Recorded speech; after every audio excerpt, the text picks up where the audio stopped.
എന്നാളും അനു പറഞ്ഞ പോലെ മണ്ണാന്ന്. പക്ഷെ അല്ല, ഇന്ന് അവർ ആണുങ്ങളായിട്ട് തികഞ്ഞു കേട്ടാ.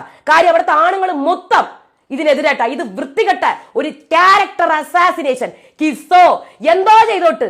പക്ഷേ ഒരു പെൺകുട്ടീനെയും ഒരു ആൺകുട്ടീനെയും ഒരു പബ്ലിക് ഇതിൽ വന്നിട്ട് ഇത്രയും മോശമായി ചിത്രീകരിച്ച് അവരുടെ ബെഡ്റൂം രംഗങ്ങൾ ഇത്രയും മോശമായി കാണിക്കുന്നത് ആണോ ബിഗ് ബോസ് സീസൺ 7 കണ്ടസ്റ്റൻസ് ചെയ്യേണ്ട ഗെയിം?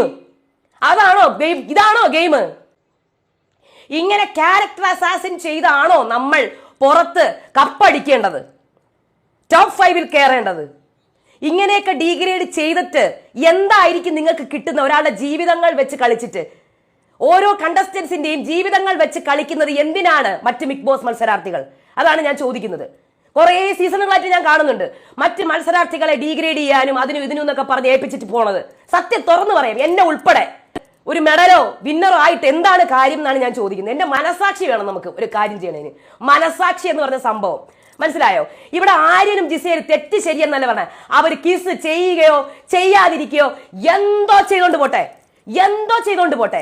പക്ഷേ ഇന്ന് ആ ലൈവിനകത്ത് നടന്ന 4-5 മണിക്കൂർ നടന്ന കാര്യങ്ങളില് എന്ത് ജസ്റ്റിഫിക്കേഷൻ ആണ് തരുന്നത് ജിഷിൻ? അവിടെ എന്താണ് കാണിക്കുന്നത്?